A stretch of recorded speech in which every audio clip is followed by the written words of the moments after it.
Hello guys, it's Revolution. So in this video we're going to do a what if Goku turned Ultra Instinct against Omega Shenron in Dragon Ball GT rather than used metomoran fusion and became Super Saiyan 4 Gogeta. So obviously you've got to suspend your disbelief for this video because Ultra Instinct in the Dragon Ball GT continuity doesn't exist. This video is pretty much the reverse of a video I did a few months ago called What If Goku Turned Super Saiyan 4 against Jiren in this Tournament of Power, obviously talking about turning Super Saiyan 4 rather than Ultra Instinct.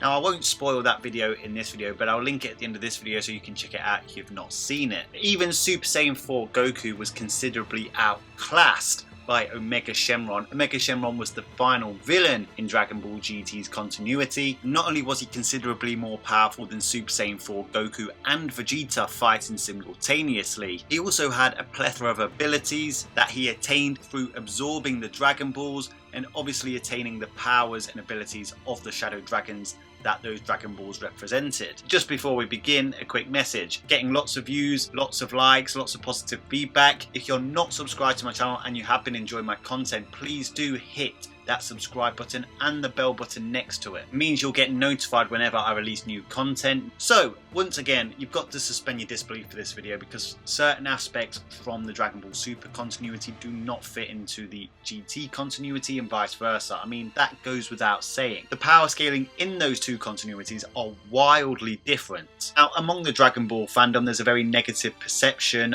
of Dragon Ball GT. However, it wasn't quite as bad as what a lot of people make out. Is it as good as Super? In my humble opinion, no. It was a series that had a lot of nice ideas but had really poor execution, and Super does suffer from that at times as well. The redeeming arc of Dragon Ball GT was the Baby Saga. That was a really good arc, but the rest of it for me just didn't quite hit the nail on the head, except there was one other moment in Dragon Ball GT that was kind of alright, and that was the Shadow Dragon saga. Now, I'm not talking about the first 4 dragons, they were just whack. But Ice and Nova Shenron were quite interesting characters, particularly Nova Shenron, and then there was also Sin Shenron, who would eventually become Omega Shenron after absorbing all the Dragon Balls. Now, Sin Shenron is stated in the GT Perfect Files guide to be able to destroy the entire galaxy. Now, I don't believe that just means the Milky Way or galaxy. I believe that this is also once again referring to a galactic quadrant. Just like the Dragon Ball Z movies, Dragon Ball GT is Toei's baby. Akira Toriyama did have more input into Dragon Ball GT than people thought. However, it was still minimal. Just like GT, in the movies of Dragon Ball Z, we saw in movie 8 the legendary Super Saiyan Broly destroy a galaxy in a few frames worth of movie. And we don't really know if that equates to a real-time galactic destructive capacity.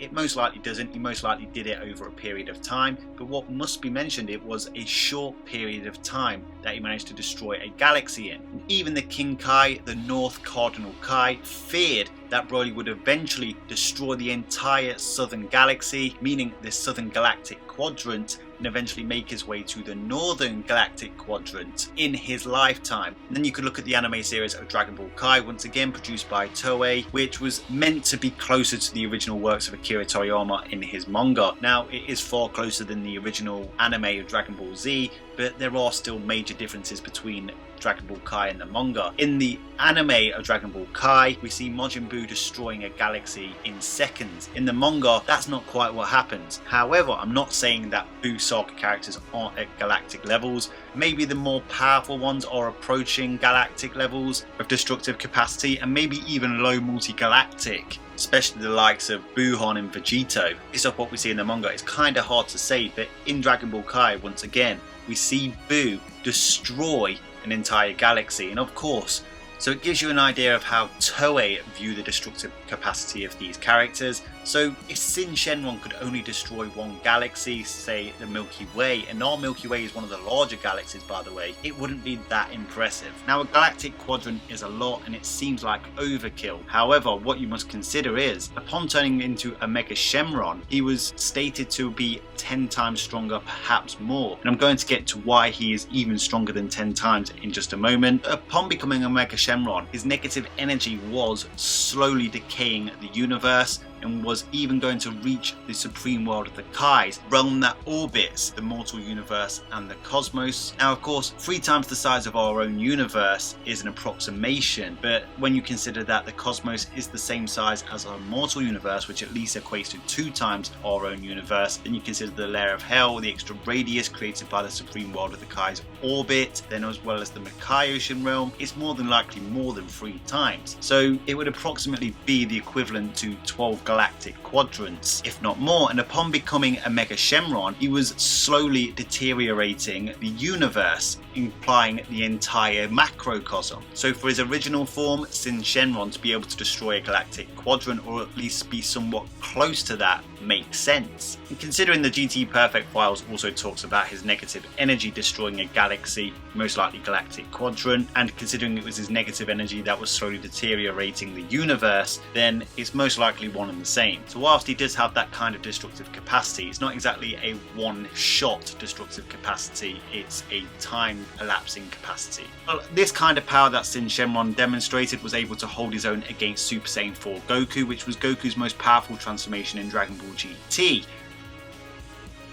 Despite defeating Ice and Nova Shenron, Goku was blinded during that fight and literally got bullied by Ssj4 Shenron. However, upon receiving help from some of the Z Warriors and having his energy restored to full power, it even went beyond his full power in what is now known as full power Super Saiyan 4. Goku began to get the upper hand again. However, Omega Shenron absorbed the Dragon Balls and with it gained power at least 10 times that of his power as Ssj4 Shenron, and he even states perhaps more. Now it's most likely a lot higher because even as Ssj4 Shenron, he fully tanked a Super Saiyan 4 Kamehameha times 10. We know that the barrier technique, you need to be at least twice as strong to completely tank a full power attack. Whilst that was against a weakening Goku at that time, Goku eventually does use it again in conjunction with Super Saiyan 4 Vegeta's final shine.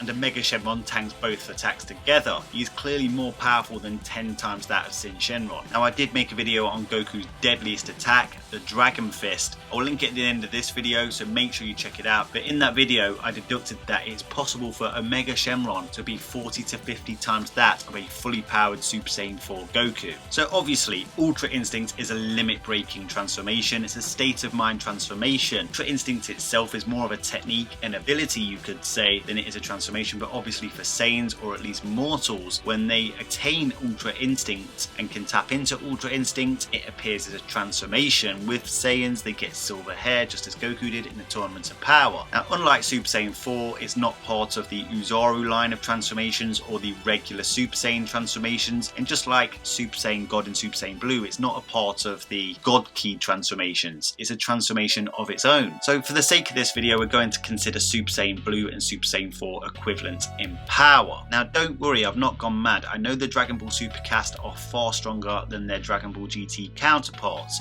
but this is where I want you to suspend your disbelief. What we are going to do is find out how strong Omega Shenron is compared to a fully powered Super Saiyan 4 Goku, and then find out how strong Ultra Instinct is to a Super Saiyan Blue Goku, and use the difference between Super Saiyan Blue Goku and Ultra Instinct Goku to stack on top of Super Saiyan 4 Goku from Dragon Ball GT, because obviously you can't apply the Dragon Ball Super power to the Dragon Ball GT's power levels, because as I said at the beginning of this video, they are wildly different. And Goku literally had to have the living crap beaten out of him in the Tournament of Power to break through his shell to achieve Ultra Instinct, which is good news because he essentially had the crap beaten out of him as a fully powered Super Saiyan 4 against Omega Shenron, as did Super Saiyan 4 Vegeta. So what if Goku actually achieved Ultra Instinct rather than opting for the metomoran fusion with Vegeta? Well, obviously you'd have to stack the multiplier of how powerful Ultra Instinct is on top of a fully powered Super Saiyan 4, because like I said just a moment ago, it's not part of the regular Saiyan transformation lines. But how much stronger would Ultra Instinct Goku have to be over Super Saiyan 4 Goku to take Omega Shenron down? Well, Omega Shenron was utterly helpless against Super Saiyan 4 Gogeta.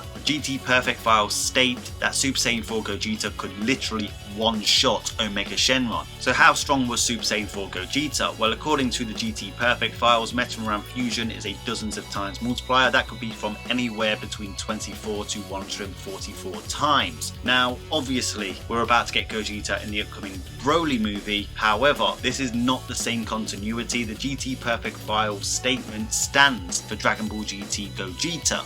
So let's highball Gogeta and say that he is 96 times stronger than Super Saiyan 4 Goku, or even 144 times stronger than Super Saiyan 4 Goku. Well, Ultra Instinct would have to be as strong as that to literally one-shot Omega Shenron. Well, we know that Ultra Instinct was stronger than full power Jiren. And we're not talking about Awakened Jiren here, we're just talking about the full power Jiren that we saw fight against Ultra Instinct's Omen Phase 3 Goku in episode 129. Well, even a suppressed Jiren was far too strong for Super Saiyan Blue Kaioken times 20 Goku using a Universe 7 Spirit Bomb. The Spirit Bomb was Goku's trump move and was even more powerful than his Super Saiyan Blue Kaioken times 20 attacks, so we could assume that it's somewhere around at least twice as powerful as Super Saiyan Blue Kaioken times 20 Goku, so that would be essentially 40 times that of Super Saiyan Blue in terms of raw power. Power of that Genki Dharma was essentially what would be the fuel for Ultra Instinct's Omen Phase 1, but then we know that Goku would eventually acquire Ultra Instinct's Omen Phase 2 and Ultra Instinct's Omen Phase 3, getting stronger each time he broke through his shell and achieved Ultra Instinct. Given that Super Saiyan K-Flow was the equivalent to that Genki Dharma as per Whis, and then turned Super Saiyan 2, which is 2 times that of regular Super Saiyan as per the Super Exciting guides, she would be equivalent to at least 80 times that of Super Saiyan Blue Goku at that point. Obviously, Ultra Instinct's Omen Phase 2 was somewhat relative to her, maybe a little bit weaker but not far off. So for lowball's sake, we'll say that Ultra Instinct's Omen Phase 2 Goku was 70 times that of Super Saiyan Blue Goku. Then of course he would trigger it a third time against Jiren in episode 128.